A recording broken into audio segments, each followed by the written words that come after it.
And, again, even though I'm a avid never Trumper, I'm not an avid never Republican. I haven't voted Republican in several years. But to be frank,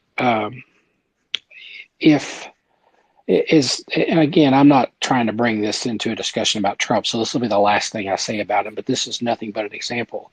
If it meant that there was a legitimate chance of him losing, I probably would vote for DeSantis, and I think DeSantis is crazy. Um, I But I think, I typically vote pretty libertarian. Sometimes I'll vote green, but there's Democrats that I do like. There's Republicans that I like. Um, and I think that we need more people that are in the middle, wherever in the middle you fall. I think we need more of that.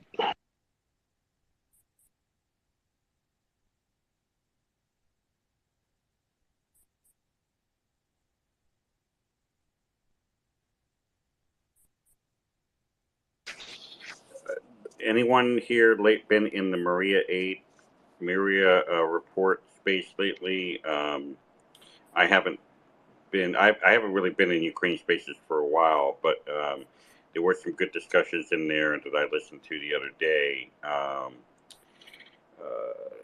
Actually, you know what? Have you guys noticed that there's a lot more Ukraine? I'm sorry, Iran focused um, space activity out there. Yeah, it's I've noticed that, Brian. It's leaning towards, towards getting away from Ukraine and leaning towards Iran. Iran. Yep. Yeah, I found that fascinating. Uh, and actually having Iranian people in Iran and people that are from Iran that are expats that are joining these spaces, and you're seeing some video on there. The ones that I really find hilarious are the ones where the people are picking off the, the turbans from the clerics as they're walking down the street. I just, for some reason, when I see women doing it to like old men with big beards with the Yeah. turbans, I just find it just hilarious.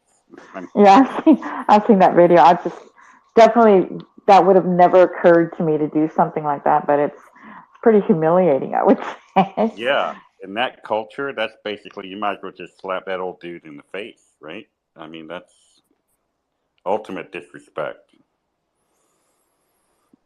Yeah.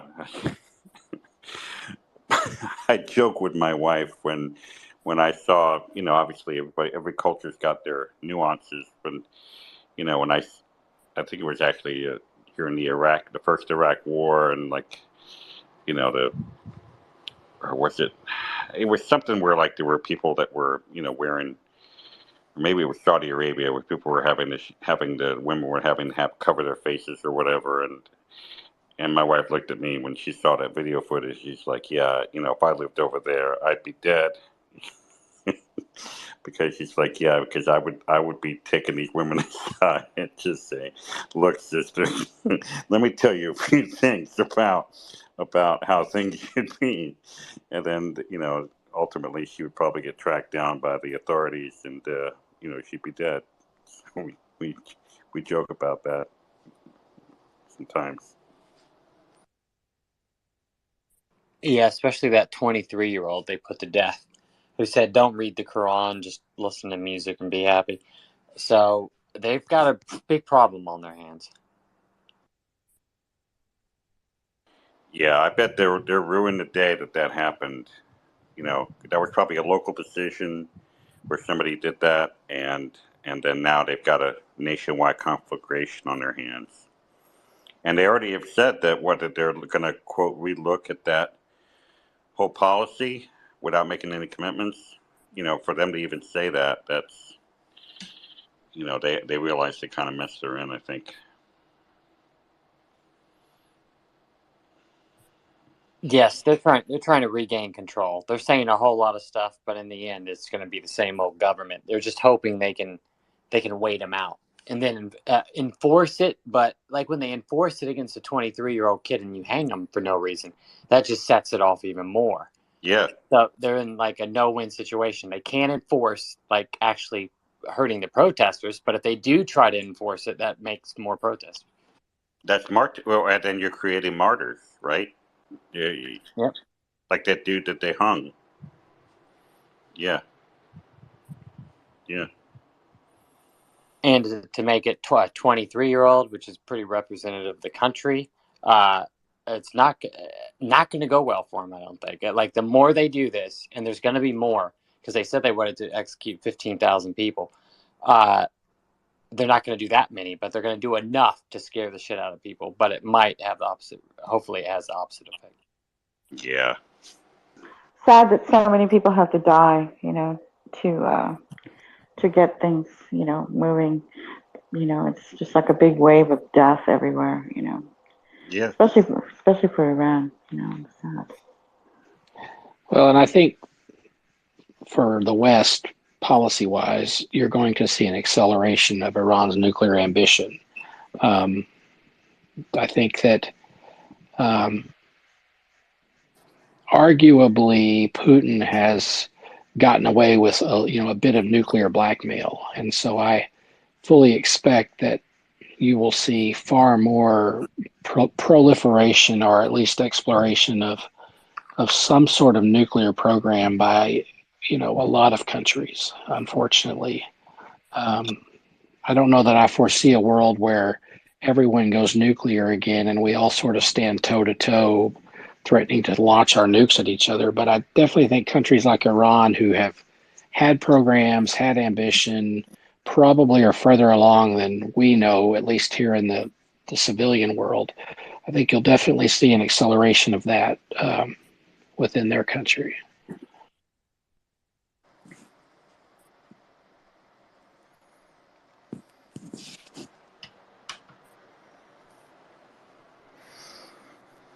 There are some things that it's completely different situations, but as far as like Ukraine showing the Iranians that the baddest governments in the world aren't really that tough, that's something they can use together. It's not the exact same situation, so they have to do it differently. Like Ukraine was, fully ready to go, fully mobilized. This is much more of a kind of a peaceful, non-violent protest, or in some cases violence when necessary.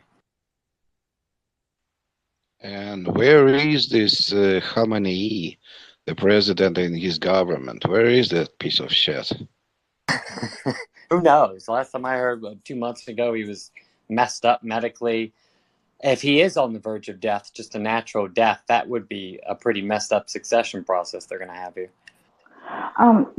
Excuse me for interrupting, but Jet, with regards to this gentleman that you asked, Khomeini, well, did you all read about 3 days ago? I don't know if some of you were in the same space where I mentioned that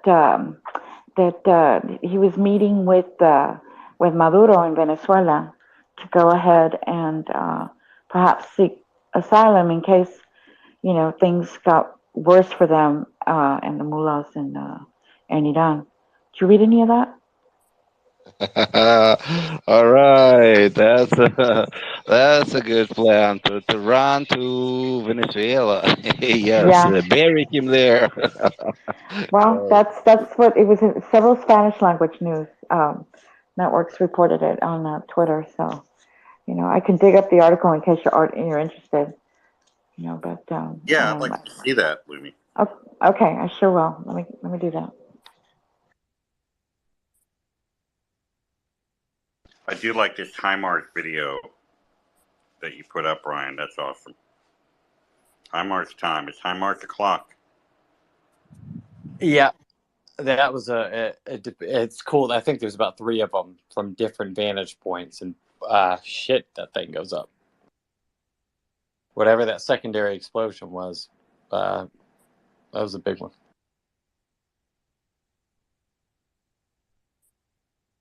And I don't know if you saw it, Brian. There was another video this week of a HIMARS strike in Metropole. What is it, Jet? Metropole. Oh, it's Melitopol. Yeah.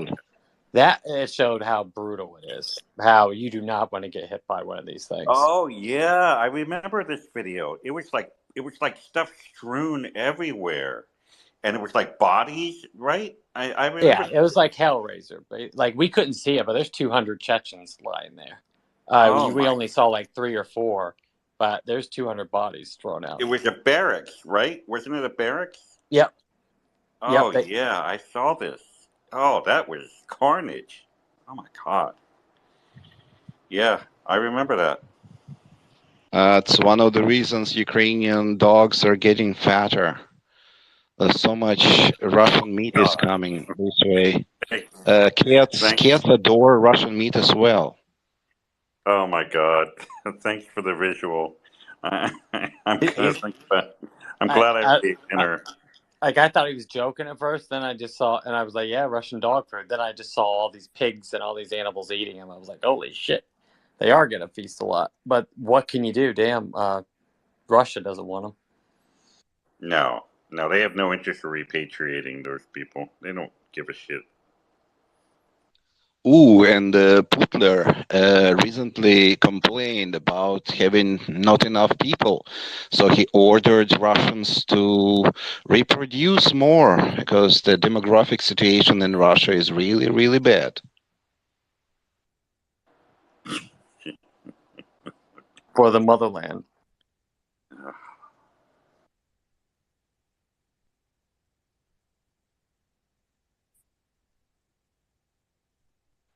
Did you hear about Putler falling down the stairs and soil himself?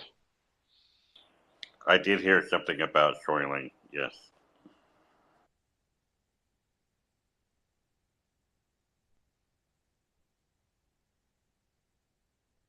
Nothing better than a little Putin poop joke.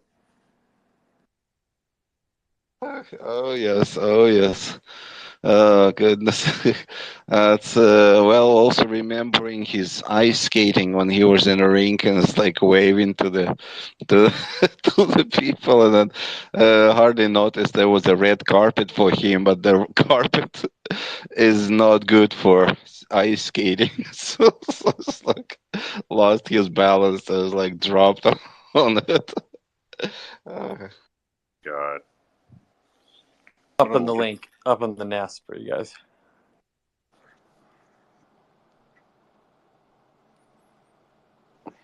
I do think I had mentioned this earlier. I'm no Putin fan. Don't get me wrong by what I'm about to say, but I do worry a little bit that if he is deposed, or if he leaves for whatever reason soon as a result of this war, I worry a little bit that what we get after Putin might actually be much worse than Putin himself. Which, you know, I don't. I mean, things can always get worse, but I think that has to be a legitimate concern. Oh, he will be replaced by the same idiot, by the same stinking piece of crap. There would be no improvement, that's for sure. I don't see any improvement in that area for another 1,000 years. It's not just Putler himself. It's just it's the population is absolutely stupid. They don't want to think. They believe all kinds of everything that they hear and see on TV. And the KGBs over there, they're perfectly aware of that.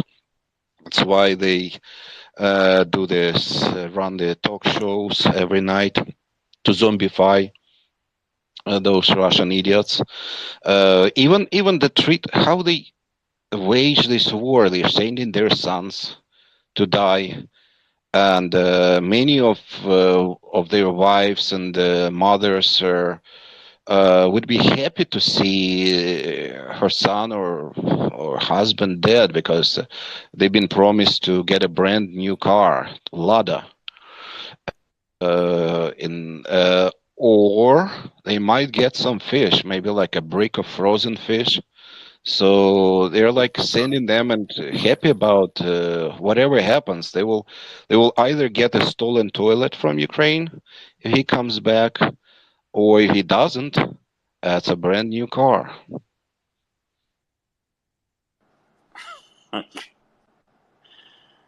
These poor people.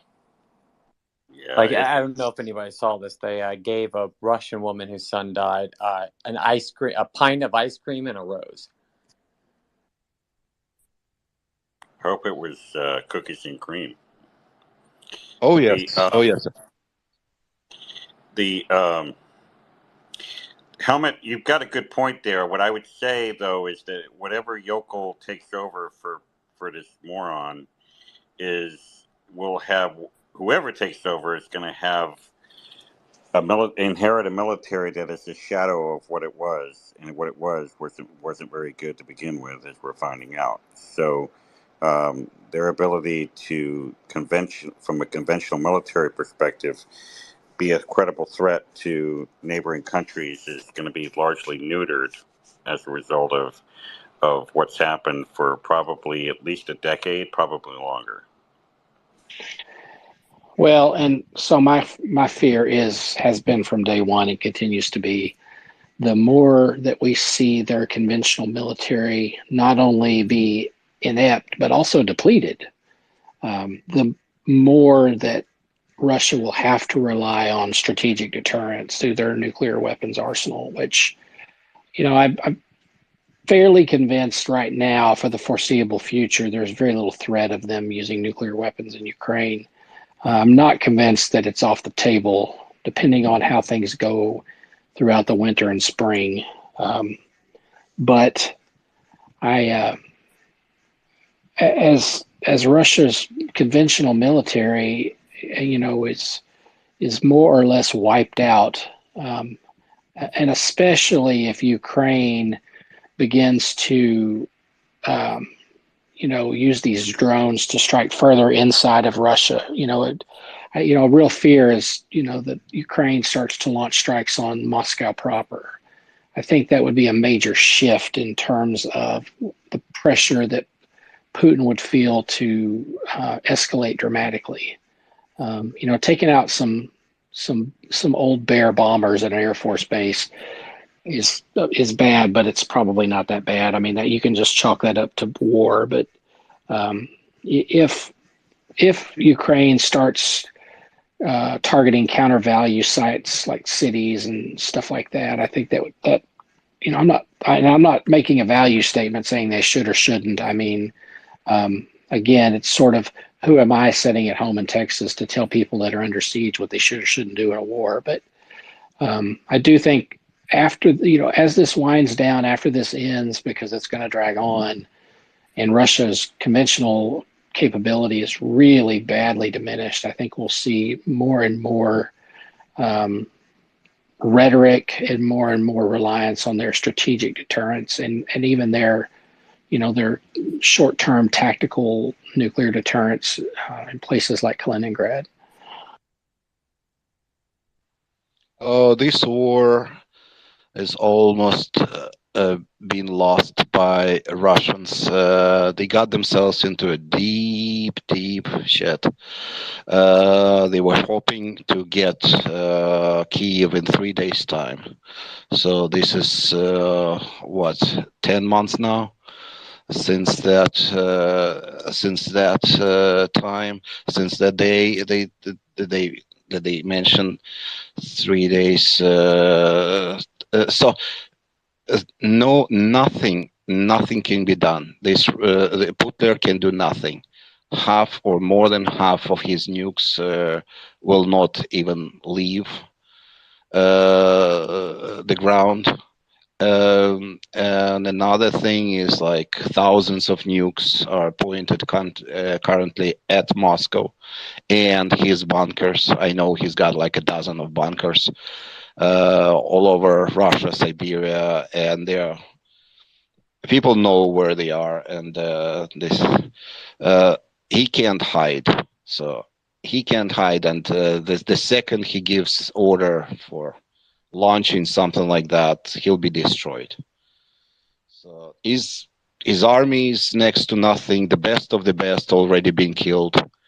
A few drunk idiots like Shoigu is there, so that they can do very little. Gray Eyes, the homie. How are you? You know, I'm just chilling. How's everybody? Brian, I miss you. It's been a while. You too, homie. It's been a long time. Yeah, I getting back into the swing of things here. So yeah, trying to get more active back in the spaces again. Get some of the band back together.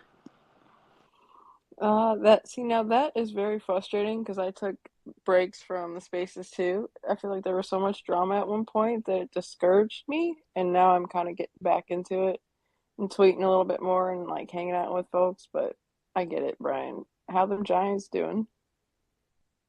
We got a big game on Sunday, so go a long way towards making the playoffs. So yeah, I'm excited. To see what happens. I love it. I love it. I'm just rooting for my Chiefs. You know how it goes. Yeah, you guys are got a good ball club there. So It offense wise, yes. Defense wise, scares the shit out of me. I've got the for those who are new here. I've got the ISW report in the nest. One of the first couple of posts there from this evening. Anyone who wants to speak, please raise your hand or request speaker status, and please retweet this space if the mood strikes you. Just trying to get caught up on everything that's going on with Ukraine. There's a nice little HIMARS strike videos being posted here. That's pretty cool. Yeah, I got to see this. Go ahead, Gray Eyes. So I've been kind of out of the loop with Ukraine, and I really feel ashamed of it because that was like one of my main reasons to get in the spaces. Is it fucking freezing there as cold as it is in Mississippi right now? Because I really feel for these people if they're on the front lines. Like it is like in the 20s at night and ice on the ground in the morning. I mean, I slipped and fell, and I'm like, are they going through this kind of shit while trying to protect their fucking country? Like it just makes me upset, to be honest. Yeah, probably.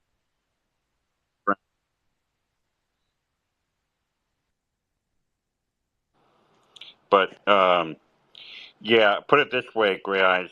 There was some video out, and it showed like a drone dropping a grenade onto a troop position, and there's apparently more than one that are like this. And after the grenade explodes, like the Russian like troops like don't even, they're like all sprawled out, and they don't even want to, like they almost don't even move at all.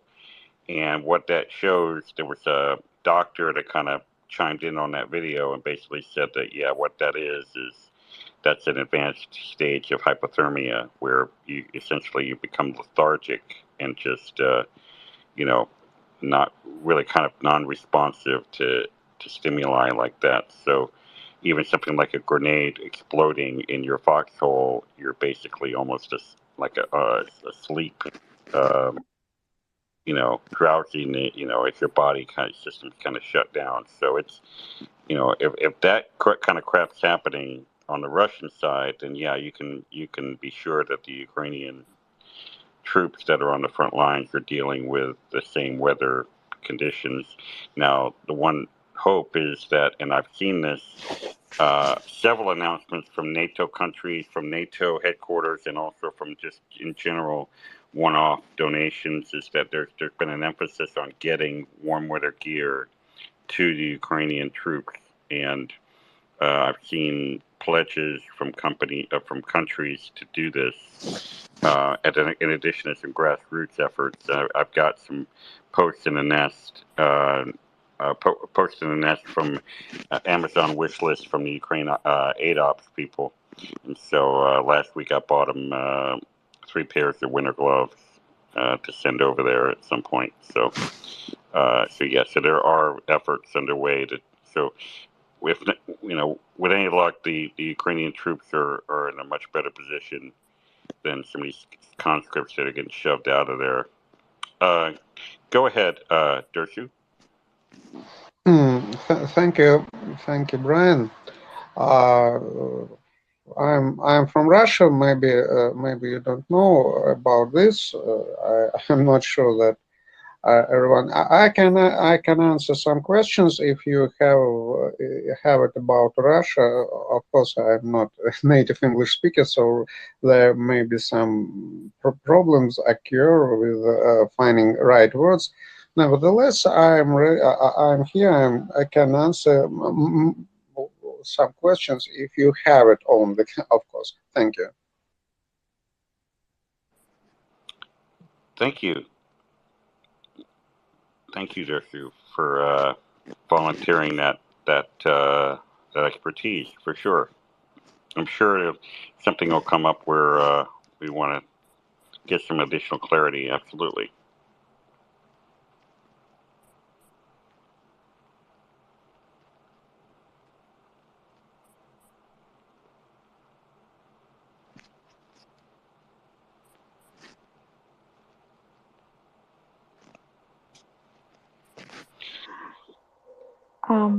Yeah, I went ahead and I put that article for you, Brian. There's two up there that have two links, okay, that refer to the Islamic Republic has reportedly been negotiating with a South American country for the promise of asylum. So there's a bunch of other stuff out there on Google too. Thank you. Yeah, thank you for posting that. Am I remembering my World War II, my post World War II history right? Weren't there some Nazis that emigrated, Nazi Germans that emigrated to South America after? Yes, Oh, Argentina. of course. And Yeah. they, Yes, I mean there's actually some books and movies, but the Israelis spent decades hunting them in all over South America. Argentina. Yeah, I remembered that. Yeah, kind of ironic, kind of history repeating itself in a way. Not necessarily Nazism, but certainly um, Um, uh, yeah, I think. Well, with Venezuela, that's really weird. What also Maduro just opened up the borders to Venezuela that que colindan, which go with up the border with Colombia. So supposedly they're wide open now. What the hell with that? What's up with that? Excuse me, you're asking this. You are talking about in context of opportunities for Putin's co-criminals. No, sir. This is in regards to the heads of the Iranian government. but what do you think about the Putin and his criminals? I think if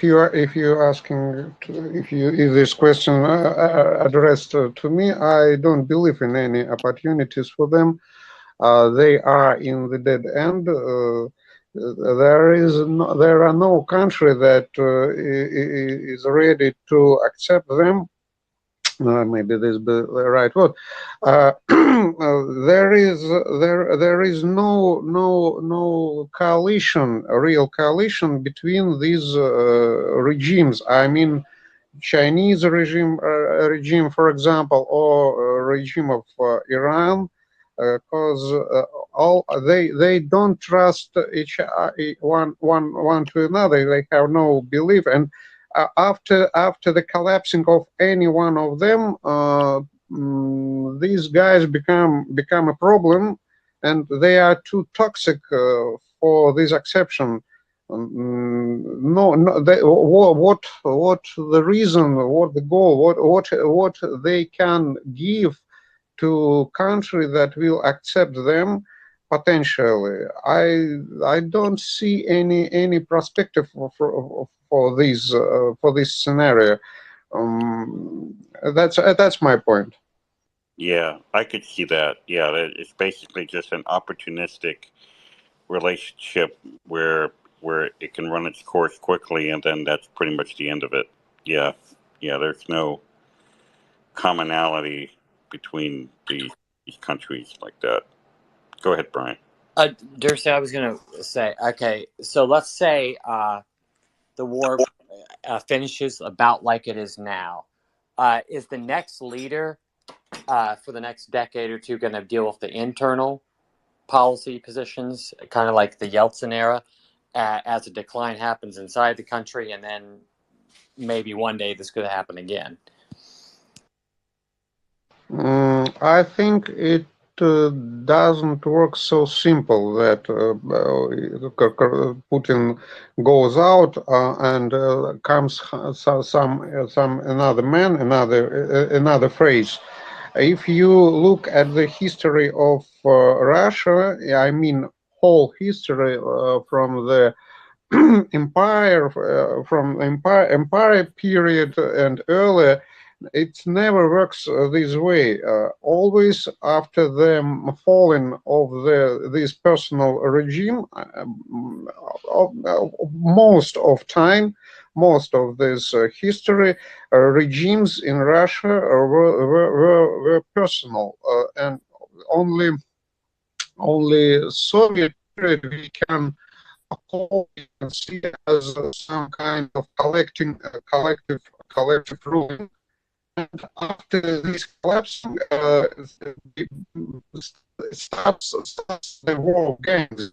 In fact, because this so looks, this is a traditional type of political fighting inside Russia, and one the most terrible gang win this war. This repeats repeated in beginning of the most obvious, and we can see and learn it in the civil war, so-called civil war, because it in fact is not civil war. There were no citizens in this country, because there were no citizen society, and Bolsheviks come into power, and they call themselves as their state power, and that works. And that's why I see this period of sovereignty of different territories. First of all, ethnic territories, I mean, and problems and these. It will be very difficult period, and they might be a lot of refugees, a lot of humanitarian catastrophes. I excuse if I find wrong words. It's very difficult for me right now, but I hope you understand what I'm talking about. Only, thank you. Yeah, no, I hear you. I hear what you're saying. Yeah, I think you're right. I mean, it does sound like that there would be potential for some serious humanitarian. Did I just? Oh, sorry. Go ahead, Libby. No, sir. That was an accident. Go ahead. I tried that. It worked once. It worked twice. I don't see any reasons why it will not repeat once more. Yeah, I could see it.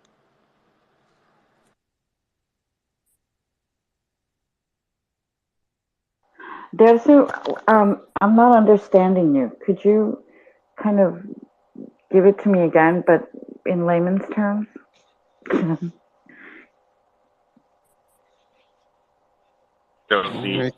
Excuse me.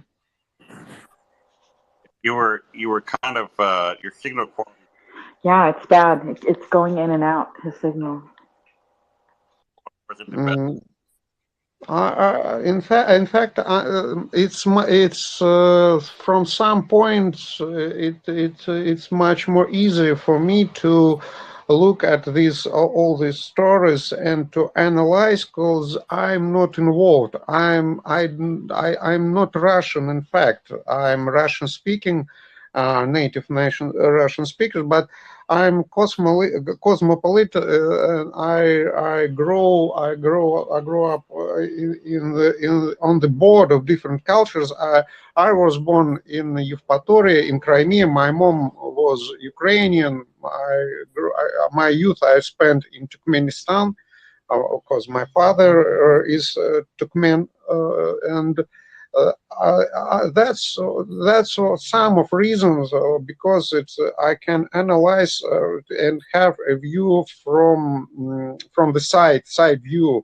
It allows me to form these views, and I am not involved in all these madness that is happened here. I talk with people. They were quite adequate before this Krimnash, before the annexation. They did not like Putin. They had a lot of questions to him. They don't like it, but annexation and something clicked in their heads, and they become absolutely crazy. It's massive psychosis. It's something from the emotional sphere, from emotional part of people's mind, and it's fearing me. I understood that I'm living in the society of crazy people, of mad people, and it's impressed me, and I try not to provoke them on this speaking, on this talking, because they become aggressive. They don't want to hear, to listen something that they don't like. Most of them quite understand that it's there. Quite understand that there is no real perspective to find a way out from this situation. They hope that they try to believe hard that Putin will find some solution this way or other way. Somehow he will find this way, but in fact it's quite understandable that this is the end, and we have we have big chances to repeating of the situation of beginning of 20th century, as I mentioned before. Gotcha. I hear you. Yeah. So apparently tonight is being termed the night of the long knives on Twitter. Where'd you see this? It's trending. Interesting. Yeah, apparently Elon, I guess, got in a room with a bunch of journalists and just got clobbered. So he then went and banned a whole bunch of journalists from major news outlets like the Washington Post, etc. And then, all this flight tracking business being banned, which I still don't really get. Yeah, so apparently that's what someone has coined it, the night of the long knives on Twitter.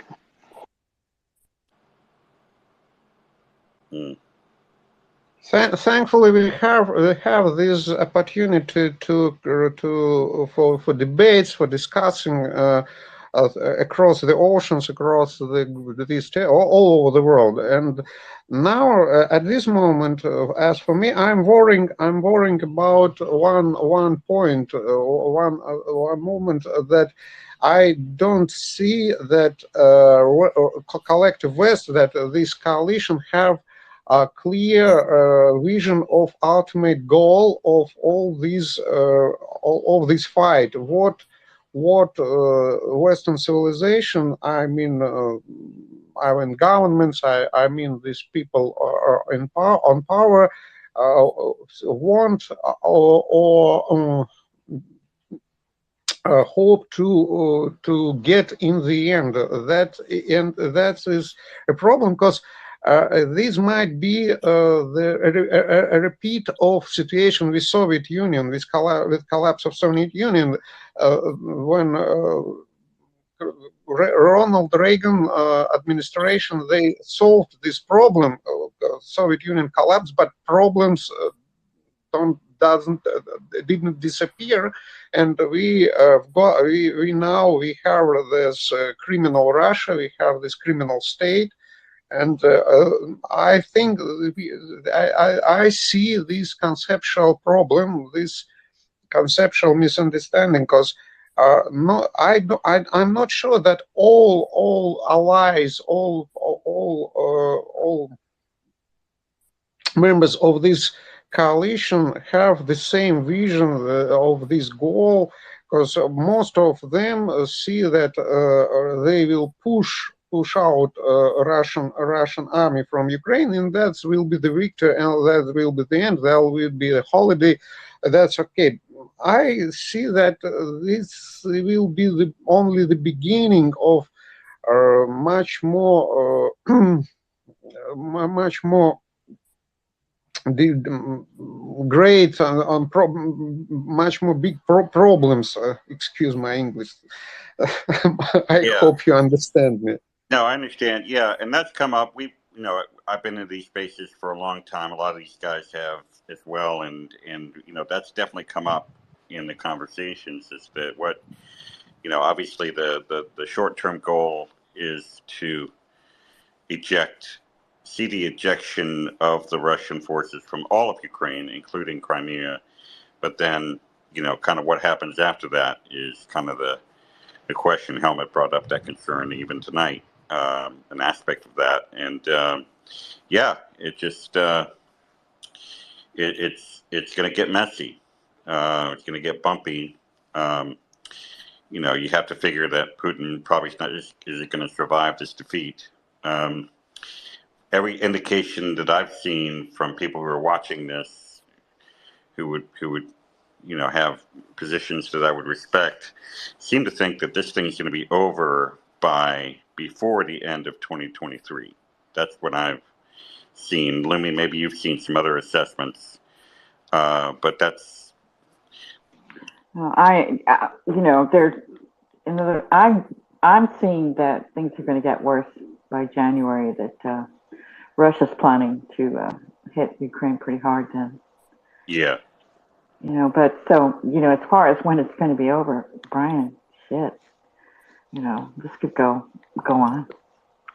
Depends, It's I really think it's up in the air. I don't see an end to it, soon. Also with what's going to happen in January, things get really bad, and then you've got Putin, telling the United States that they better not send any missiles to Iran, to Ukraine, or there's going to be repercussions, consequences, whatever. You just don't even know what to believe. Yeah. But it's not pretty.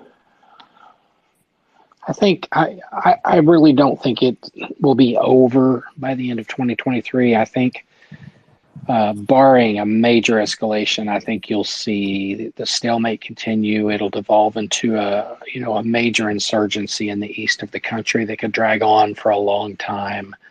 And that's why, much to the criticism of many people that I have for a long time now been an advocate of us beginning to think about negotiating a ceasefire or a peace. I think we have to accept some practical realities on the ground. And until then, this is going to just continue to just grudge on with more loss of life. And but yeah, maybe it'll be over. I don't know. I don't think, I think we have to remember that Putin still has a whole lot of Russian people he can throw at Ukraine. That he's going to run out of missiles. He's going to run out of bullets at some point. He probably not run out, but run low. but he's got bodies that he can continue to chunk at Ukraine and continue to chunk at Ukraine.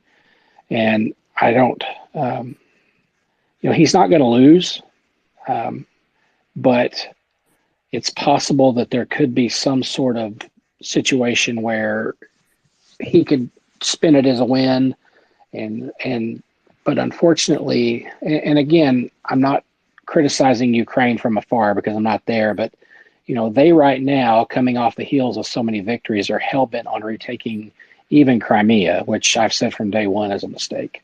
And again, who are we sitting over here across the ocean reasonably safe to tell them that they can't? I mean, we can't tell them they can't, but they shouldn't do that. But I'm afraid it's going to just slug on and slug on. We'll see. We'll see what Putin does in the early, late winter, early spring. But it didn't seem like the mobilization went as well as they hoped. And if you look at, so let's say there's 100,000 dead Russians, 50 to 100,000 dead Ukrainian soldiers. I don't know if they can keep that up for another year, but they might lose another 100,000 this year. And the more of these strikes happen, the more these soldiers that are coming in are not ready, and they know they're not ready, and they'll flee. So I think they can take back the eastern part. Now the question is, what happens when you get to the border and you start having artillery duels across the border? And eastern Ukraine is going to have to be slowly pacified over the next 15 years. That's going to be, it's a perfect segue for Russia to come in and just, it's like the eastern Ukrainians, they want to be their own state, and the corruption of Russia gives them that autonomy to do so. And it's mixed in with a little bit of the post-Soviet legacy stuff, but they do call themselves Ukrainians. So it's very weird. I'm still wrapping my head around it, but it'll be a long term. It's going to be the same struggle they've been dealing with for the last 30 years. Yeah, I mean, I think that's one thing is that we don't have a good understanding of what the end game here is for Russia. I don't personally buy the line that Russia is hell-bent on taking over all of Ukraine. But at the same time, I don't think that they are going to be satisfied with losing what they've gained and, keeping Crimea. So, and we can't trust anything Putin says. He could come out and say, I want X, Y, and Z, and you can just, throw that out the window because it's a lie. So without an understanding of what is the end point, what is the end game for each side. I mean, we know what the end game for Ukraine is. They want everything back. But what is the minimum acceptable end game for Russia? Without that, it's real hard to make predictions about where this goes and where it ends.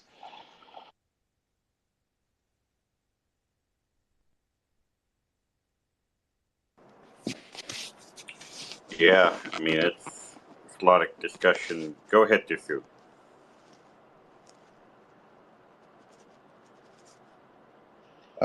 Thank you. What I want to say, first of all, before you restarting to make some predictions about behavior of some object that now we are talking about Russia, we need to get some simple understanding what Russia is, or what is the object that we are trying to, which behavior we're trying to predict. Then we can get the understanding of reasons and goals. Because war is not a goal. It's a mean, not a goal. And why Putin starts this war, and what he want really to get. I don't mean declaring and declarations. Or it's absolutely bullshit. Excuse my English. What is always talking, because he always lying. He's manipulator. He's liar. He always lies. So Russia, in fact, if I the simplest understanding, simplest model, in fact, is the greatest ghetto, criminal ghetto in the world. And they all, maybe the eldest, because all its history about 6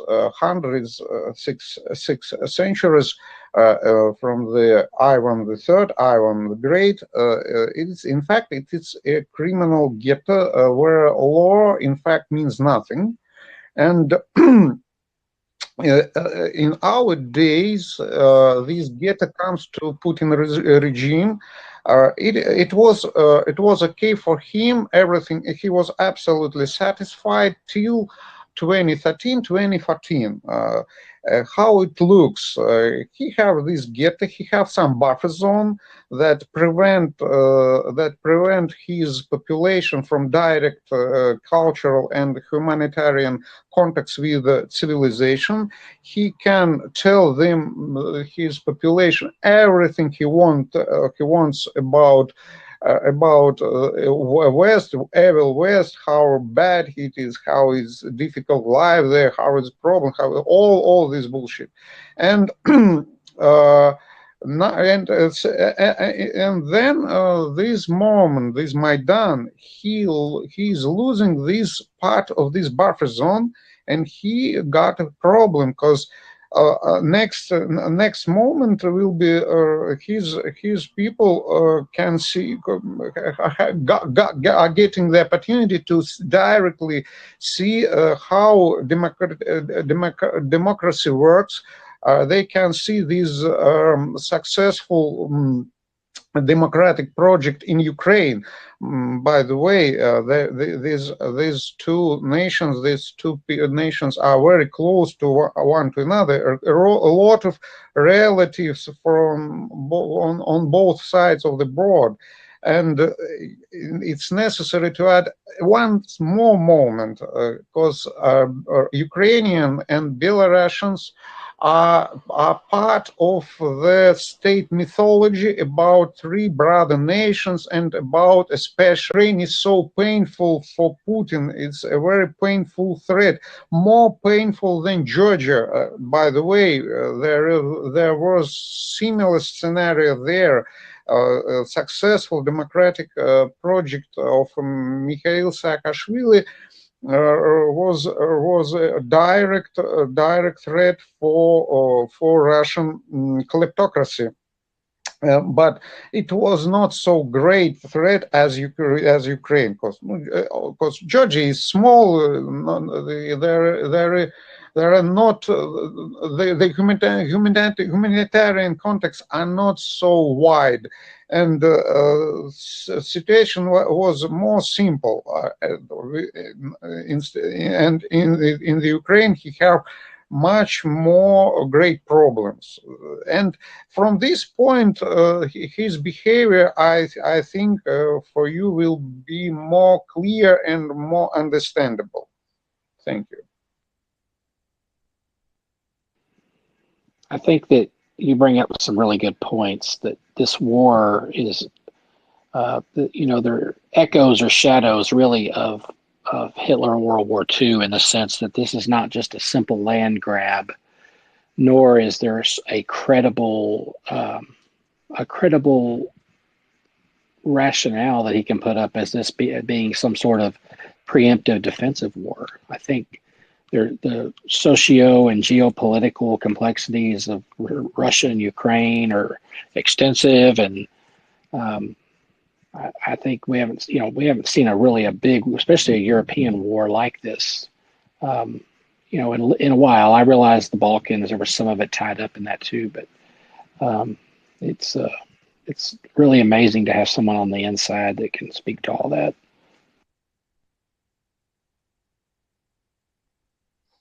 In fact, Putin tries to save that he have, because as I mentioned before, situation was very simple for him. He have two holes in the ground: one hole with the gas, one hole with the oil. He sells oil, or he sells gas, and he is buying this goods goods from civilization, and that's okay. His population is quite loyal.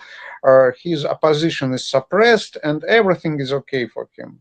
But all this construction, as I mentioned before, is under the threat because of this, because Ukrainians, they had these opportunities to compare. They have one direction on the eastern contact with Russia. They had a western contact with Poland. They can make this simple comparison, and they after this they said oh, that's enough. We want to live as people live. And that became a problem for Putin, obviously. And by the way, there is a some historical analogies. A century ago, Poland was in the role of the current role of Ukraine. It was war when Bolsheviks tried to hold Poland.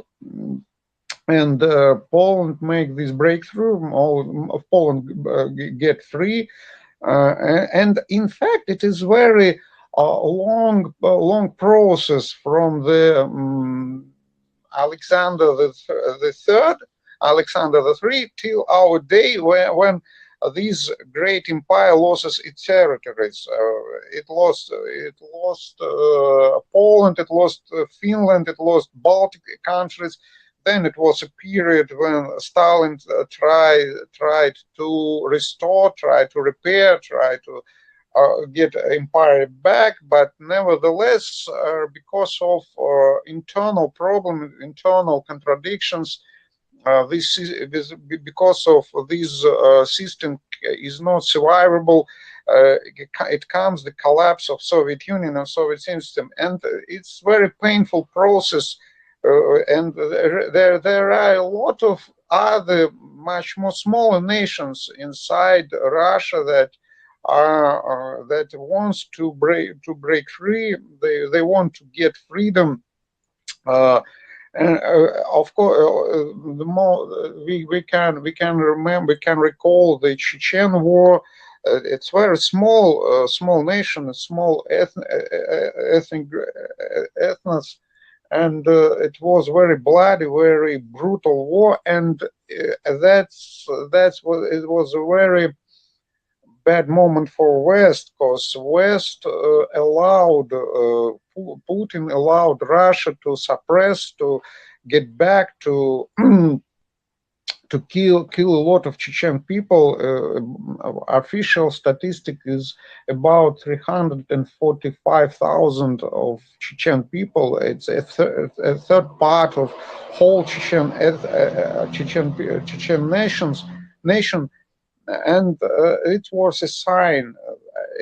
At this moment, it became obvious that Russia can't be a democracy. In fact, it was necessary to make referendums on every part of Russia, every member of this federation, whether the people want to get freedom or want to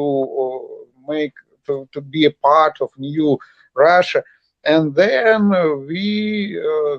maybe we could get some other Russia as a result. But done what was done, it was obviously mistakes. West still till this moment, Western people can't quite understand what the Russia is, because Russia, in fact, is reverse banana. I heard from my American friends that Chinese calls their China people that burn and lives in the West banana, because they are yellow but white inside, and with Russia vice versa. They are European nation externally, but inside internal culture is absolutely pro-Eastern. The power is getting from outwhere, from heaven, from these people don't see themselves as the source of the power, of the state power. I mean, some letters are written in their constitution, but in fact is just it means nothing for them. In fact, they believe it's a basic culture. So it happens. So it was. So it is. It's a part of the game. They don't see themselves as the source of the state power. They are not a political nation, and this is the great difference. This is the great problem for understanding how it works. It's very difficult to explain, but it is so. Thank you. I talk too much. Excuse me. Oh, it's okay, Dircy. I did have a question. So, would you say that the dissatisfaction with the way the Russian Federation is gets greater the further east from Moscow you go? Like, if you're in Far East Russia, would you say that the level of dissatisfaction with the Russian Federation is higher, or is it kind of all over the place selectively depending on where you are? It's very difficult to estimate because it's absolutely depends of current situation. Till Putin, till regime is winning, local establishment, national establishment have a support, can have an opportunity to manipulate with people and people's minds. And when collapse is coming, all this crashing, all this this opportunity disappears, and nations, local groups find themselves that they don't want to be a Russian or be associated with Russia. We can see this in the beginning of 1990s when it was a project of a Ural Republic, it was the project of Siberian Republic, and so on and so on. All Russia, and this is the connection and with the current situation. Putin have hope till his people have a hope on victory, on the win result, or some result that can look as a win, as a victory, and that's why he can't simply get out from Ukraine. Only two opportunities: win or lose. That's why it's very sharp for him, and that's why he's trying to find any way to stop the war, to make some peace agreement, any way to he want to fix the situation. He can't simply get out. He can't simply take his army from Ukraine, and because people paid for this war, paid for this hope, paid for this hope on greatness, and so on, and they are under the manipulation, his manipulation. He lies them. They all believe in this lie, and they will be highly disappointed, will be upset, and right. That's what I'm. Thank you. You catch me. Okay. Yeah. No, I smell what you're cooking, for sure.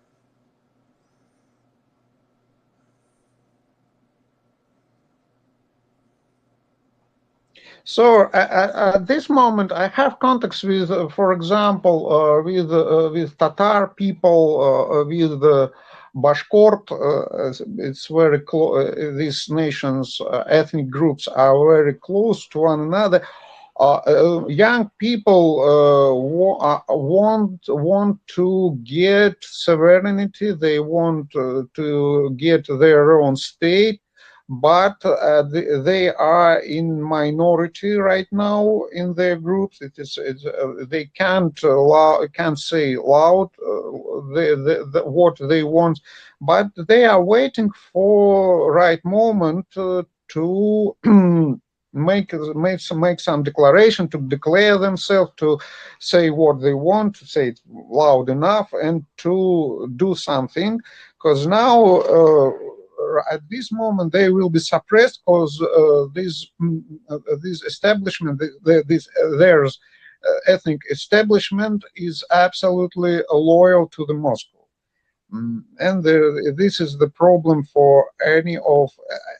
You can remember the words of Gandhi, Mahatma Gandhi, on about this. He said very clear and very precise. His words are very precise on this about this aspect. Thank you.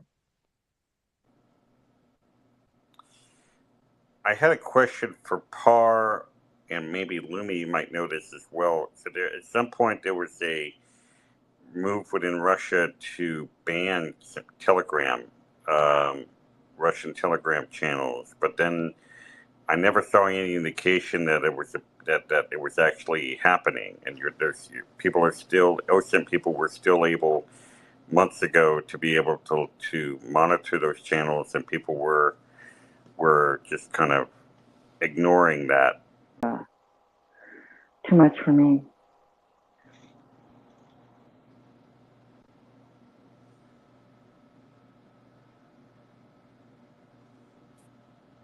I think Par fell asleep. Par fell asleep. Hello, are you awake? I'm here. I don't quite understand the question. Excuse me. Oh, sorry, Darsu. No, we were talking about someone else. My apologies. It had nothing to do with you. Thank you. You quite quiet me.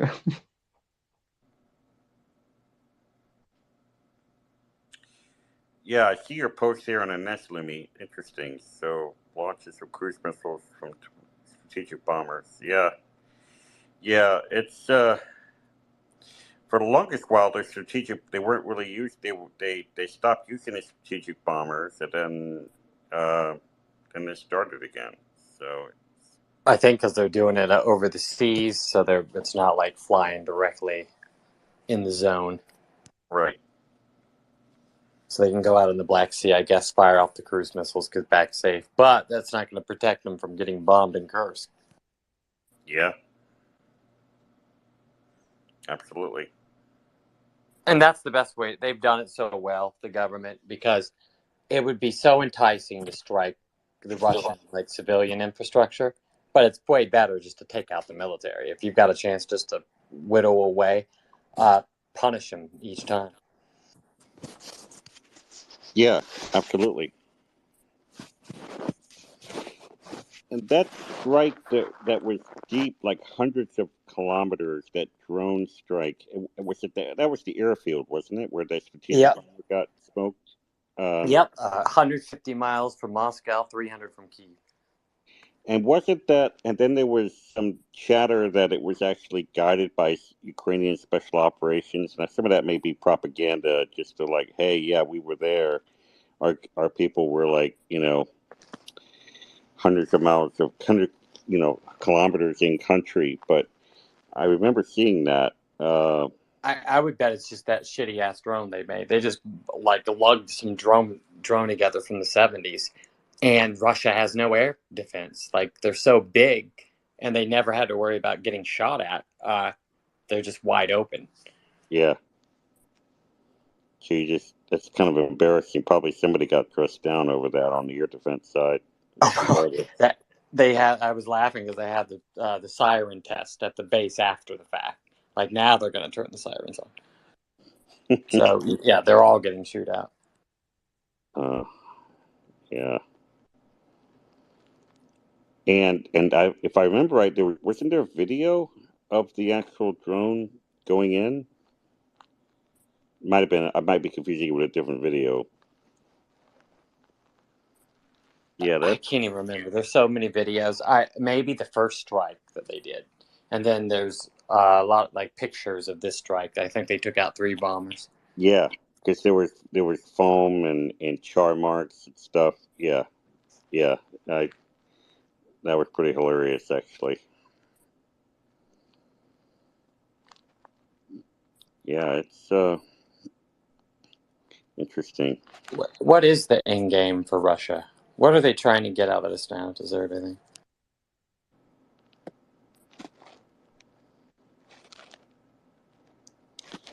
Yeah, I mean, what strategic victory? Any piece of territory, even if it's just a sliver, and Yeah, then start doing the corruption again, and the 20 years, 30 years later, come back, because it seemed this was Putin's like swan song. It had been everybody that went to war raised up in his in his wake. So he really planned this out from the very beginning, and it just all went wrong, I think. yeah. It's like the Cylons, like in Battlestar Galactica. They come in and attack, and then there's a war, and then they leave, and then 30 years later they come back. Yes, and one of the reasons he attacked now is because they'll be weaker in 30 years. They'll be that much weaker. Without the war, they'd be that much weaker. So I think he and this kind of game of empires thought this is his time to strike. And I think they thought they had bought off enough intelligence and military and politicians to just completely step by the federal government and not have them exist. Yeah.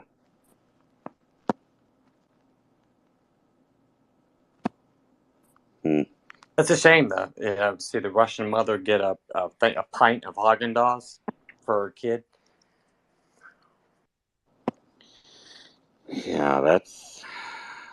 I mean, just your flesh and blood. Someone that you raised to be just to vanish like that, and for what?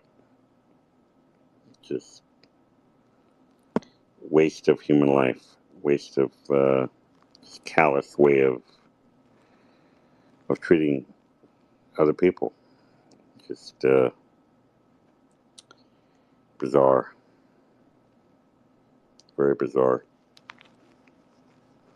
And this whole hypothermia thing, I mean, they've got crappy equipment as it is. They're gonna go out there and put them out there in 0 degree Fahrenheit weather. Yeah, they're dead already before they even hit the field. Yeah. They're in bad shape. And then you have no training, no support, no organization, no goal. You don't know what the actual goal of the mission is there. Yeah. And then you just heard that, Sergei and his buddies that were in your same training or lack of training muster point, they're all dead. And then guess what? You're going there next. Intel, what's up, the homie? What are you doing, man? Not much. Just got done hosting my first little Discord chat party thing. Only 10 people showed up, but it was good. How about yourselves? Hey, just hanging out, being cool. Just talking a little bit about Ukraine and Russia and a little Iran.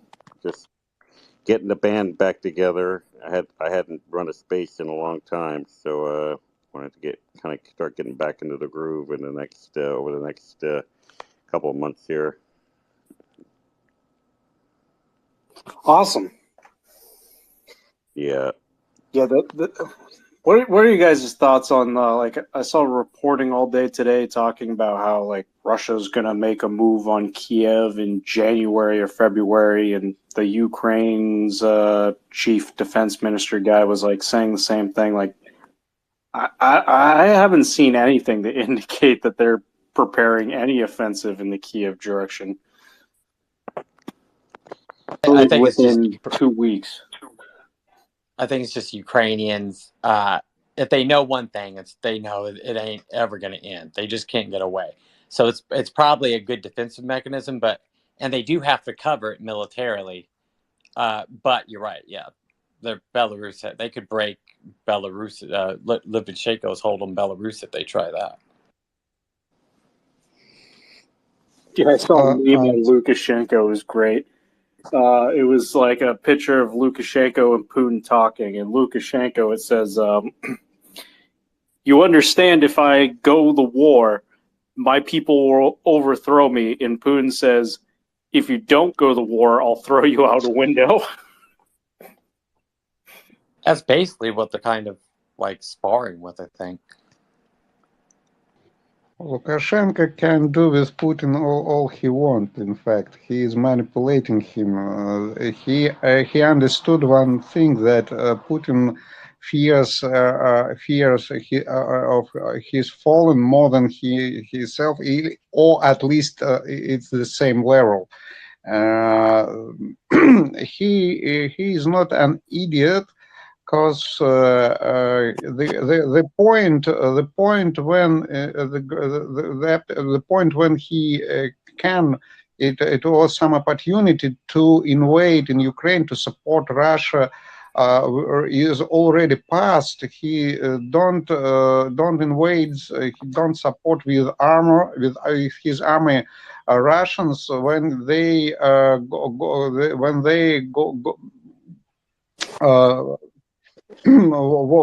going forward, goes forward, but now they are running back. He's not an idiot.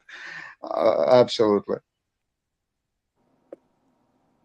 Yeah, I even saw some articles saying that when he had that military map with all those places, and he's pointing to it, that like a couple of them, one of them was Transnistria and Moldova. That was Russian like intelligence that he put out there, so they would edit him out of the war, and he could kind of push back away. So it's interesting to see little divides like that.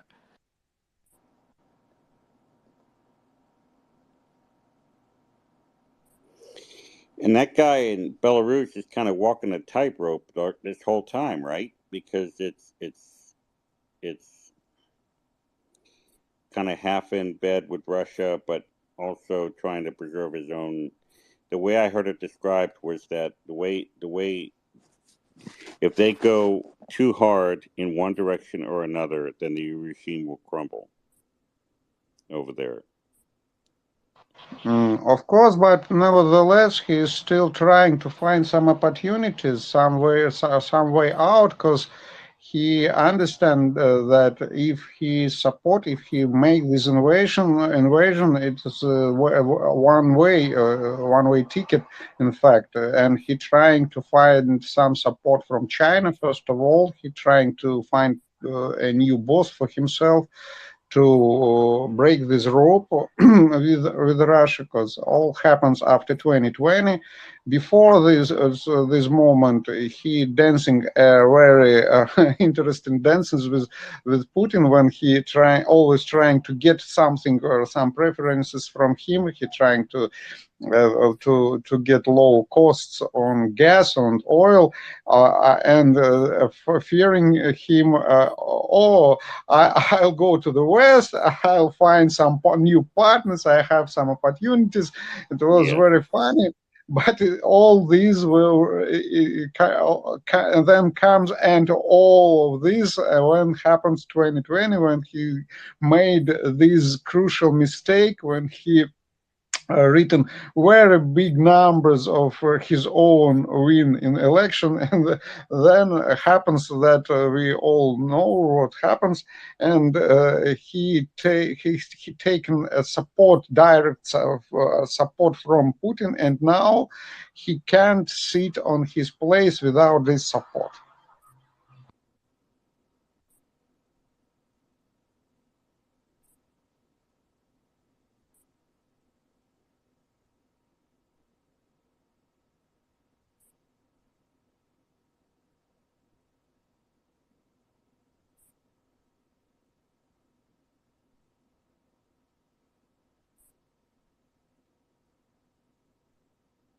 Dershu, in Russia, uh, is it true that about 80% of the population is completely down with the war and the system? It's very difficult to estimate, in fact, because it's very difficult, in fact, to say what Russians really believe in. They live in it's a specific basic culture. First of all, truth as a, as a natural phenomenon is absolutely absent in their minds. They don't believe in truth. In fact, in their minds, there are different types of lie. They know that the Russian TV lies to them, but they at the same moment they uh, believe that Western media lies to those people, to Western people, and that's how it works. And it's very difficult to estimate to what they are really believe in. So they're tight, obviously tight, because war is very difficult. They pay price, because prices on products, on goods are much more expensive than it was in the beginning. But victory, the win result is still far. They don't see it, and that's why Putin trying hard to get this result, to show them that here it is, here we win, here it is, this is the win, we got it. That's okay. We're still great. We showed we have shown Western people, Western civilization, all these great big white guys see that we are still in power. We can do it, and so on and so on. And this result is still far, and he needed, because it's a matter of surviving for his regime and for his life. It's that's how it looks from my point.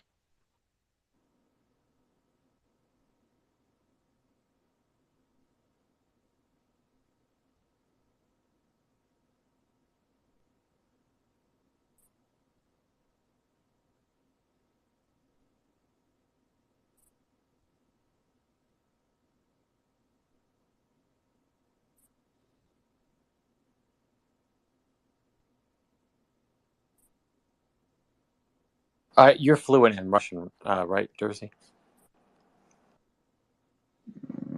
Excuse, I don't Russian? understand. You speak Russian? Yeah, I'm native speaker. It's my native language. It's a language that my family used. My father is Turkmenian, but I never heard from him a word on Turkmenian. From grandfather, of course, I've heard from grandfather, from grandmother. They they used this language, but my father, I don't know why, maybe because he don't like Turkmenians. Our language we speak in we used in our families is Russian. Yeah. Have you ever heard of the word Gulda? Gulda, like that guy that was saying in the Moscow rally. Once more, I don't. It's a word. He said Gulda, Goida, and he said yeah, Goida. You mean Goida. Yes. What does that mean? It's very interesting word. It's very old. It's from the times of Ivan the Terrible. In Western translation, Ivan the Four. It was a slogan of oprichniks. So it was called oprichniks. It was a terror organization. It was in internal terror, that it was internal war when one part of Russia fights with another and kills one Russia. It was very interesting period, and it from there there is this guy Akhlabystin, Ivan Akhlabystin, who recalls this slogan, this word. In fact, Russian don't use it in ordinary life for a very long time. It's very old word. He tried. I mean, Ivan Akhlabystin tried to make to give this word to rise up the patriotism, to right enthusiasm, but it was a bad attempt, in fact. Yes. Thank you for that. I was wondering, yeah.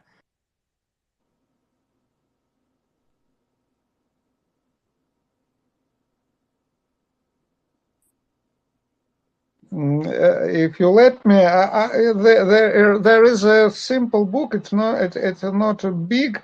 I don't remember the name of the book, but I remember the author, Astolphe de Custine.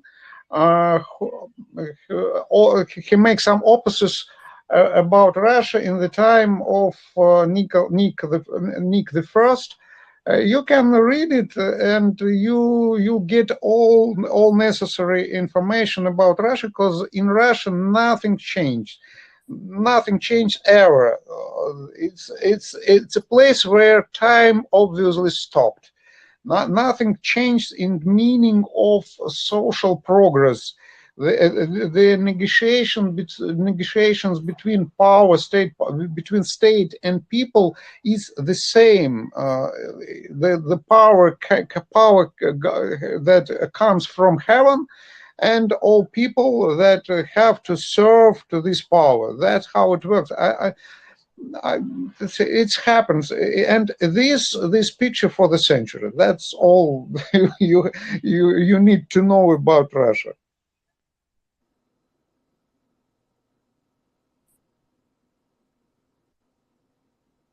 Very interesting. It's absolutely pro-Eastern. Maybe you don't know, but Moscow duchies were the part of the Mongol Empire. It was the part of Ulus Juchi, it calls. It was one of the four parts of the Chinggis Khan Empire, Ulus Juchi, and there was several Russian dukes, and Mongol Khagan makes a decision who is their main, who will rule, who will be the greatest of them. And he gives the paper calls Yarlik. And from some moment, this Yarlik was for every time, it's got times period when every time he gives this Yarlik to Moscow Duke. And and thankfully to this forms the Moscow duchies, Moskovskое царство, as it called, this kingdom of Moscow. And he captured other territories and suppressed other till the moment we come to till the moment when comes Ivan III, Ivan the Great, who have written this paper called Domostroy, and there you can find the conception of paternalism. And this conception works till our day. That's where it comes from. You can find it, you can read it. Absolutely, it's not a problem to find, obviously.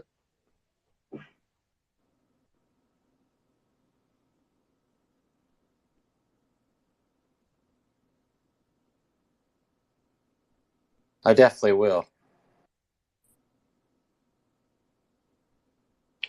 Last alternative in this story was Novgorod Republic, and Ivan III was those guy who conquered it.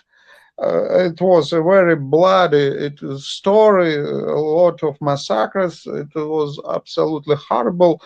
And from this moment, no alternative, only Moscow Tsar, this Moscow Kingdom, and so on. Then we have very narrow way, no step left or right. We are going one way, one direction. Only super power state with all power in one hands, absolute monarchy, dictatorship, tyranny, and that's all. That's what we have at this day. Now we have some difference because in fact we have a criminal corporation in ruling Russia, but nevertheless. We have a big boss who in fact make all decisions. But he have some obligation with these criminal groups that supports him, that shared with him money, and it's mafia state. It's how it works.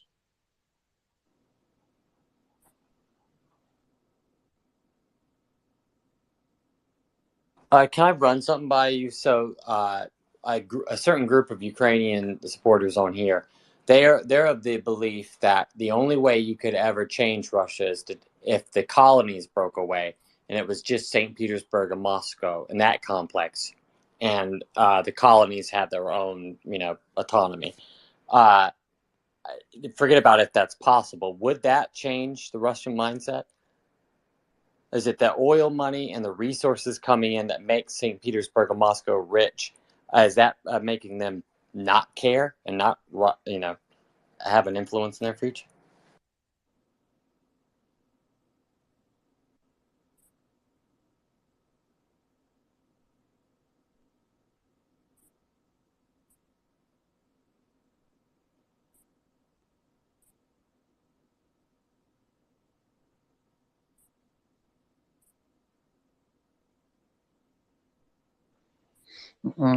If you let me, I'll try to answer. Take your time. What you are talking about is not a reason, are not reasons. It is a consequences. In fact, problem is in that Russian societies have a very high level of verticalization. For every Russian, all people divides into group. One group of people, these people are over these Russian, and other under him. And Russians, I mean, let's call Russian as an ethnic group. In fact, it isn't so, but for simplification, they have always have some minority that they can dominate over. And that is the problem. That's why they support the walls of this prison. Astov Lukistin was those guy who firstly called Russia a prison of nations.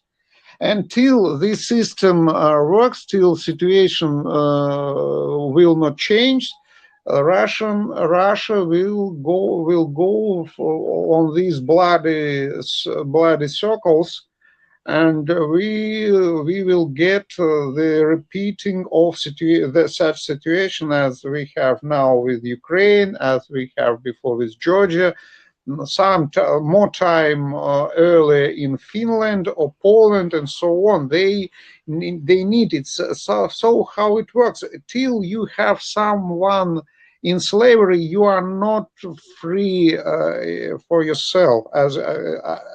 You have no freedom for yourself. It's words that used Chechen people, Vainaks, and this is from their basic culture.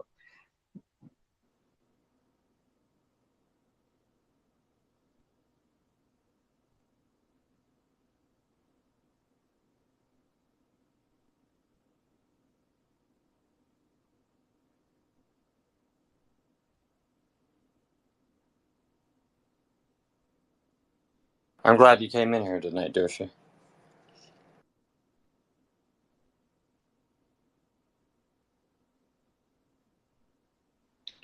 Okay, I was glad to see everyone. Thank you for conversation. Thank Brian. Thank Brian. Second Brian too. Thank you all. Bye bye. See you. Thank you once Yeah, more. come back, please. That was a great conversation. Okay. Thank you, Derek. Thank you for coming in. Appreciate it.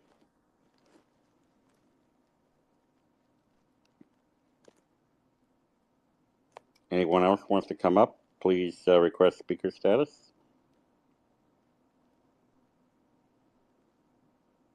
Now that's something you don't see that often. Me and Jet were behind the scenes like, is a good Russian? We found one, and yeah, they're there. A few of them, one or two. Absolutely, yeah. Does not happen often, for sure.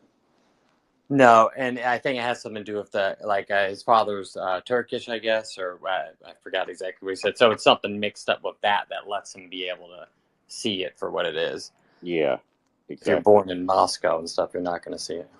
Correct. Wasn't his mom Ukrainian? There was some Ukrainian there. Yeah, I think his mom was from Crimea or something. Yeah. Or I got the story mixed up, but yes, it sounds like a multicultural thing. That's kind of like the Russian test I have. If they say Russia's North Korea and we're trying to escape, then they pass.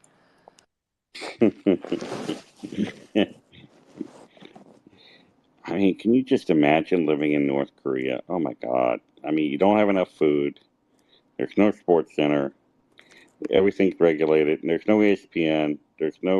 Everything's regulated strictly. Oh God. Probably shortages of everything. Ugh.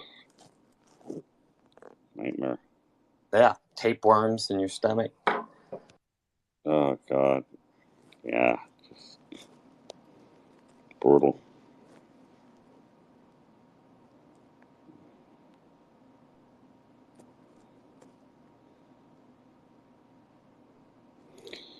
There's the air raid alert.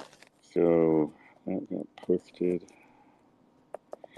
Eastern Ukraine, yeah. But it sounds like the air defense is sort of the countermeasures on these drones is better than it was when they first got it. Started really, Russia really first started doing these drone attacks and stuff. But I'm sure that, they get through sometimes. Yeah, especially in Odessa. Yeah, Odessa had kind of largely been unscathed for a good portion of this whole thing, and then, but now they're getting some bad stuff happening.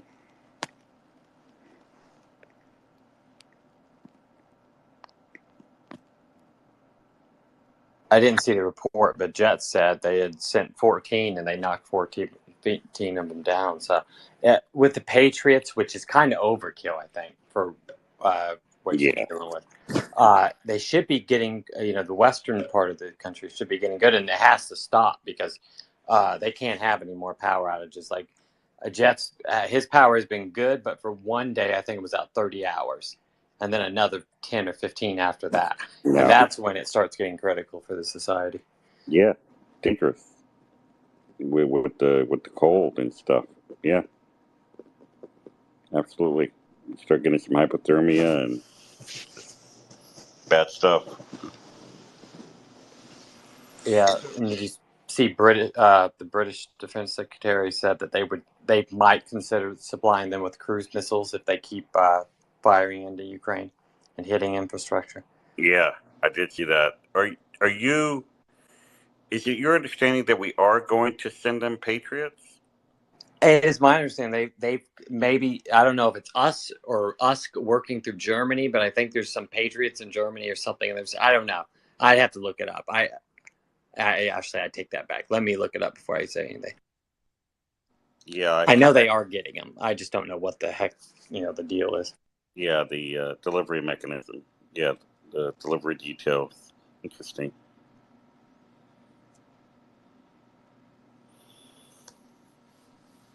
And a big problem is that all those all the electrical grid is a Soviet era, Yeah. Soviet parts. So Yeah. in a way, it's a blessing, I guess, because you can start to transfer over to a Western grid, which would take forever. But this is what Russia's, this is one of Putin's things that he's using against them. Now their power grid relies on them doing business with Russia to get it back, or turning to the West Or completely. turning to the West. Yeah. Yeah. Which, in the long run, even though it's painful in the short term, probably helps them get better gear, better stuff, more resilient, can get replacement parts a lot easier. Yeah. It's a painful growth. It's a tragic growth, but it's Yeah. like all this had to happen for them to unite and for everything to happen as it has. Right. Yeah. It's going to be one hell of a construction zone for years after this is over. And that's just as important as the war. Is how in the world can you not have corruption take reign like it has before? Let everybody know that you can't steal from Ukraine. Stealing from Ukraine is helping the Russians. And then at the same time, how can you reach out and have the government's powers touch the East? Actually show them, like, I think Donbass is so out of the way of both governments. Nobody looked after it. And then Putin comes in. And they do have a history of Russian settlers and that culture there anyways. Yeah. But I don't think they ever felt like, they were a part of Ukraine, because it is so far away. I mean, it's like France, the size of France. So they're going to have to deal with that over the next 30 years. But in time, I think. I mean, the young kids that have to deal with their dogs dying and no book sacks to go to school, that's going to get in their head, even if they're pro-Russian right now. That's right. Yeah. The long-term implications will ultimately turn minds and hearts away from what they think is going to happen right now.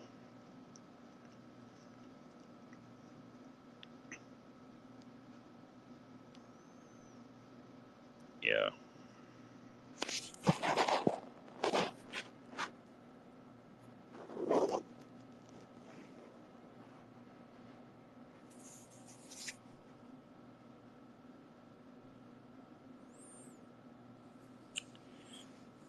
Has anyone talked to Grammar? Has she been in any of the spaces? I've seen she's on Twitter occasionally, but I've never. She doesn't seem to be hosting spaces anymore. No, 2 months ago I saw her come in just for like 1 or 2 for fun, but nope.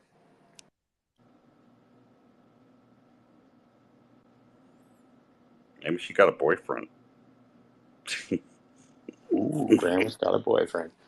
No, and she put in a whole ton of hours. I mean, holy shit, she would be on 24/7. Yeah. So she did her thing. I guess that probably just ran its course. Yeah. Yeah.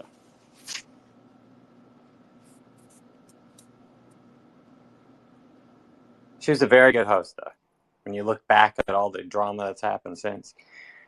Oh, yeah. Now, was there drama? Has there been recent drama in some of these spaces that I missed?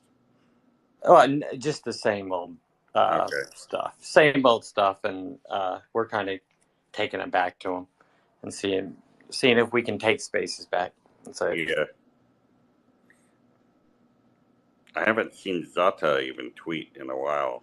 I saw her they raided a Russian space, like a bunch of random people. Some of them don't even like each other anymore, but they all went in to raid the Russian space, and she was there like 4 days ago, I think. That's hilarious. Yeah, I was there one time. I was in a what was it, a Russian space? No, it was a pro-Trump space, and yeah, she went in there and she impersonated a Russian, and Sparkles was in there too. Like the good old days when we were all friends. We're all we're all still friends, I guess. But that was I remember that day. Natasha, I think That's right. Natasha. Yeah, that's right. It was Natasha, and she had like the Moscow buildings in her skyline in her avatar or whatever profile picture.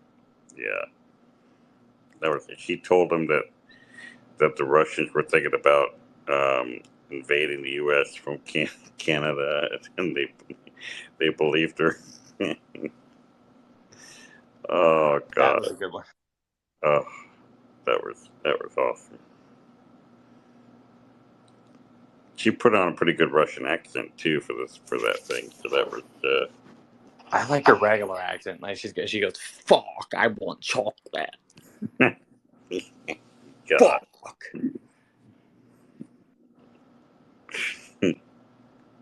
Wonder if she's married now because she had a fiance for like a long time, like during that whole months that we were in there. So next time I see her, I'm gonna give her shit and did he put a ring on it yet? Or you still just engaged at this point? I wonder. Yeah, I talked to her, I think one time, and yeah, told me a little about a husband or not husband. I thought it was a husband. Yeah.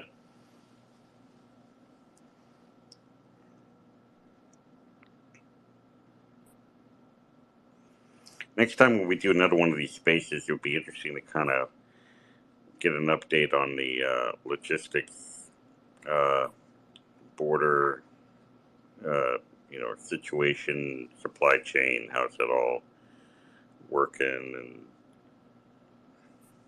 I listened to the guys and girls that do the Renegade Relief Runners, and they say Poland's border is a bitch. It's just time consuming to get through. And then Jet informed me like 2 weeks ago. I never knew this. There's basically no border between Eastern Ukraine and Russia. Like there's barely any demarcations. You could go right from one to the next.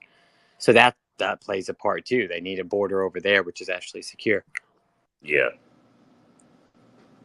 definitely, no doubt. Yeah, and I've heard that even though the bottleneck is there, it's a time thing. But in terms of cash required to traverse the border, it's better to do it still, even with the delay through Poland, than some of the other countries. Oh yeah. Yeah. Western Union's quite handy. PayPal, they make you wait 4 days, but Western Union, they kind of they waive fees, but they also don't have the currency as high as it is in Ukraine. So they're Okay. making a little bit, but it's fast. It's like 8 hours, 7 hours, and it's there. I wonder if they're working on rebuilding the Hostomel airport. Remember the airport near Kyiv? It was kind of destroyed, largely heavily damaged, probably when all that bombing happened and stuff. They were trying to use it as a base to like land paratroopers and stuff, and it got slaughtered. Epic stuff. Yeah. Yeah, yeah. I mean, for that to go online, maybe it makes the logistics a little easier if that were to happen, because you could just start flying planes into it. Although I don't know what the SAM covers is like, and whether or not maybe if the Russians have some anti-aircraft batteries in Belarus, maybe that makes that impossible to fly in from, let's say, Germany or the United Kingdom directly into Hostomel, as opposed to going through Rzeszów and Poland, that airfield near the border. You're right. I mean, that would help. I'll check it out tonight and see what I mean, they're doing so much. I don't know if they've got it running again. Do you know for a fact? They may not have the resources or the available materials to pull that off or repair until after the war. I'm sure somebody's working on something to at least get it cleaned up and, maybe some basic repairs done on the runway and some of that other infrastructure for that field.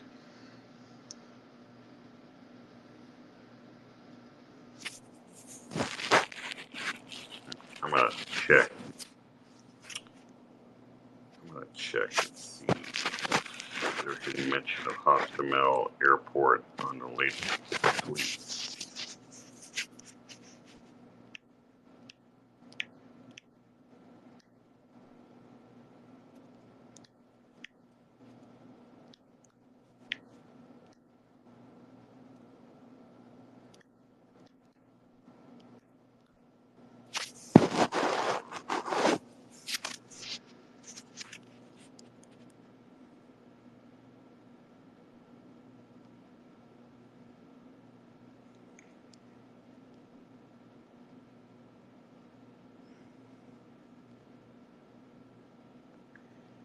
Yeah, all the discussion of that airport just goes back to the oldie and the goodies, all the great things that happened for Ukraine there, and how it was a cluster for the Russians. Yeah, that's what they're reminiscing about in the latest tweets that mention Hostomel. So, yeah.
Go ahead, Arcadian.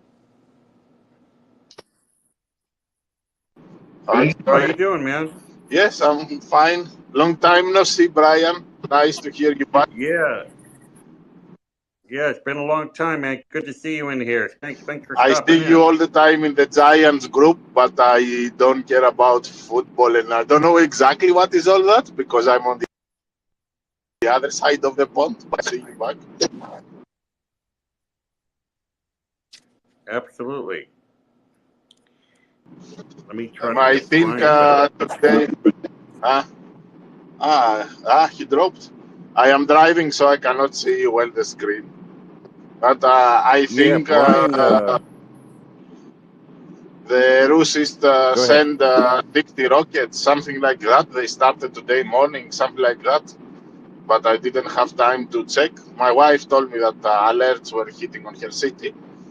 But yeah, I don't know if it's true or not about the 60 rockets. Yeah, that's. I heard. I saw that report. So yeah, it's tough.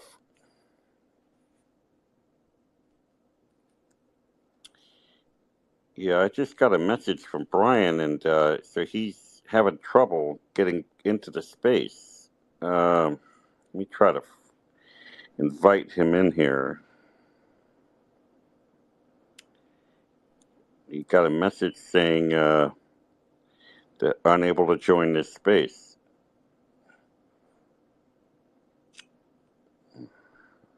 And he texted me and he said Elon. Oh man. I have joined, and as I'm tzatziki with garlic, maybe he's the devil. That's why they don't let him get in. Yeah. Yeah. That's weird. At Brian Kimmeralt. All right, so let me try to add him manually here.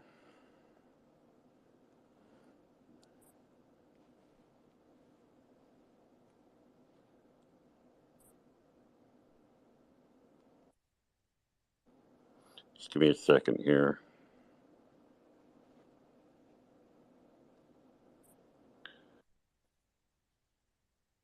Space issue.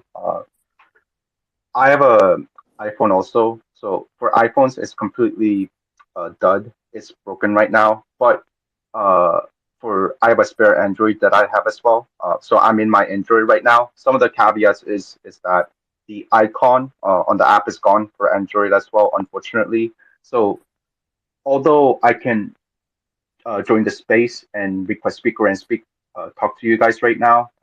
If I leave or if I move out of it to browse Twitter or to use different apps, it's completely gone. So I have to go back to the app to find find the space link itself and then select, go back into All it right. to pop up.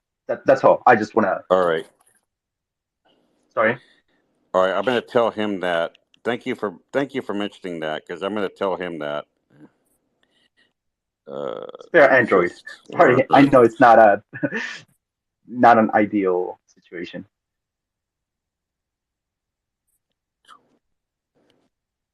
Spaces, and it's specifically for iPhones. From my experience, yes. I have a Motorola Android, and any even a $40 Android device would do. Like going to a Metro PCS store, you just buy one a $40 phone. Yeah, it should just work, just as a spare. Okay. Okay, gotcha. Does anyone else have iPhones, or is it just checking with the other speakers here? I'm on an iPhone myself, but of course I'm the host, and I haven't left the space since I started it. So it could be that if he had to leave and then trying to get back, he's not able to. That's correct. Yes. So Yeah. even there was a Twitter update, I believe, earlier during the day. So even when I updated it, because that's what I try to do, at least. And that does not rectify. So they completely disabled the. Sorry. Yeah. Well, I'm sure Elon's on the case. He'll get it. Oh. He'll get it fixed.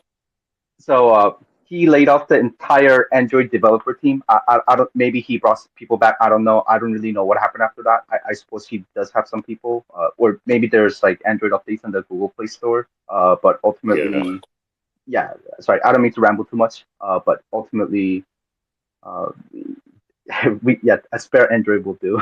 just on a pinch. Just for Twitter. Just for you, Elon. Just to cater to your feelings. Right. Right. Yeah. Yeah. Well, my hope is to, definitely. I've got a lot of business travel coming up in the coming year, like in January or whatever. So, yeah. All right. I don't mean to. Sorry, I don't mean to sidetrack, but I saw a Google Pixel 6a for $300 is completely unlocked. I'm not endorsing that you have to buy a Pixel 6a, but it was just at $300, and I mean, so it is a Google phone. And it does support many network signals. So especially internationally, could be better, but just double check whether that's the signal is an issue. But apart from that, if I mean, I don't think people have money laying around. So if you want to get a phone from a prepaid carrier, that's definitely the better option. So sorry, that's all. I don't want to just talk too much over you guys or anything. Yeah, thanks for letting us know. I appreciate that. Yeah. Yeah, with Android device, I don't have so many issues in general with Twitter. I think most of the issues comes from iPhone. But anyway, I have just arrived at work. I'll be listener. Thank you very much, everybody, and have a nice day and night. Nice, Brian, to see you. Bye. Yeah. Ciao. Same to you. Yeah, like I said, like I was going to say earlier, I'm definitely going to try to, start doing spaces more regularly again for Ukraine. I had some things going on, with other other other things going on, and just want to get back into the swing of things here, and see a lot of these same friends and stuff, and kind of get the band back together.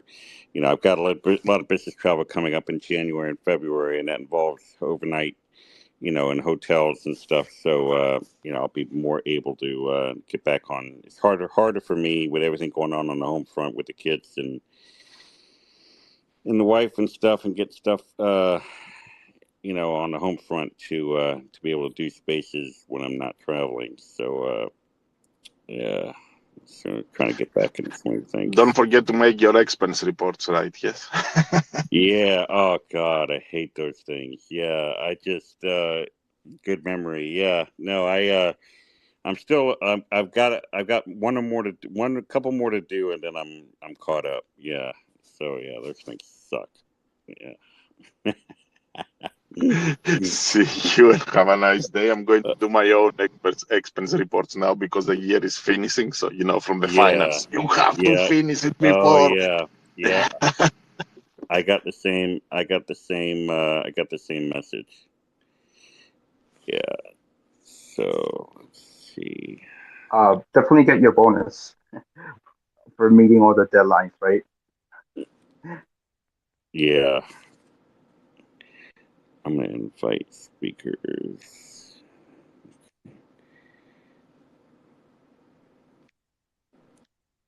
I'm trying to invite Jacoby as a speaker. And I'm gonna do the same for Brian.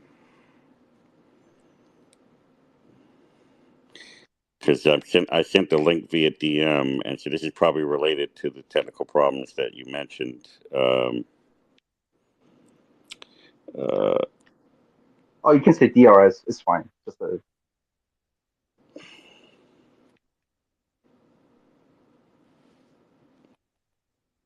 yeah. Just let them know. Like any spare Android, because I suppose it just needs to run just one Twitter app. Right. Yeah, so at least for the time being. Yeah, Brian just sent me a message saying, "Yeah, if you leave, you get the bug." Yeah, that's so he understands. I'll here. I'll DM you the link. It's on Amazon. But um, it should like they it comes usually pretty quick anyway, or you could get from like the Google store. But that's just my recommendation. Not that you have to get that specific. It's Yeah. just yeah, it, just something decent, nothing too fancy. But yeah. Anyway, uh, are you guys still? Were you guys caught up with the situation tonight, or? Um, um, Yeah, I put some tweets in the nest from the latest reports from the ISW for folks that wanted to kind of get a. There were two ISW reports tonight, and so I put those in the nest for people who want to get the latest update from them as to what's going on in oh, Ukraine. I see. Okay, thanks for pointing that out because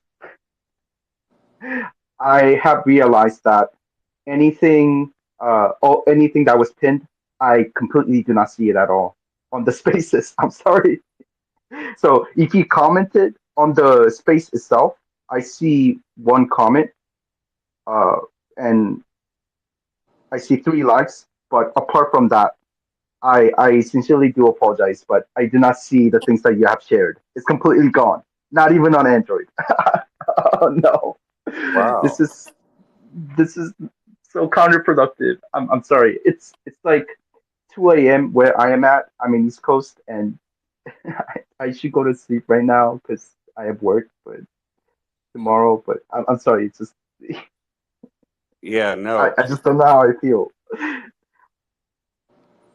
Well, hey, Brian made it back in. That's good. So I just sent him a Hey, right.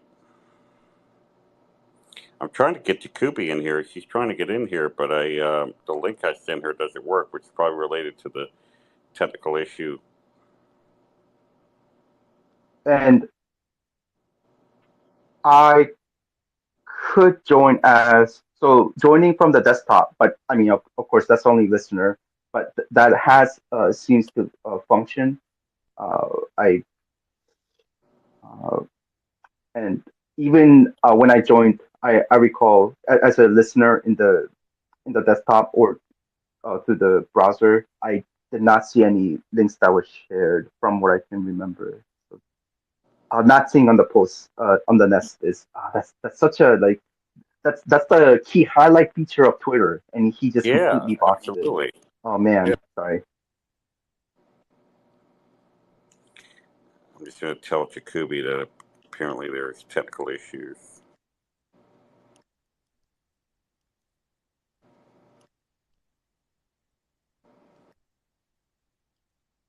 Issues with the spaces right now.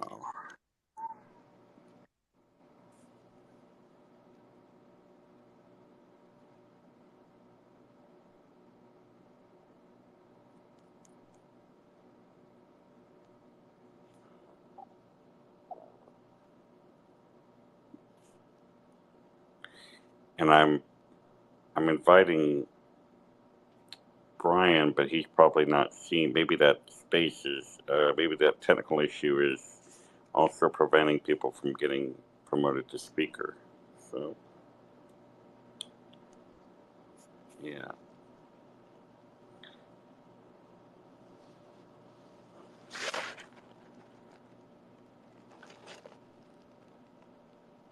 Well, Maria report seems to have 346 people in it. So, but that's probably people that are still there that didn't leave, and the people that did leave are trying to get back in. They can't see it. They can't get invited back in. So.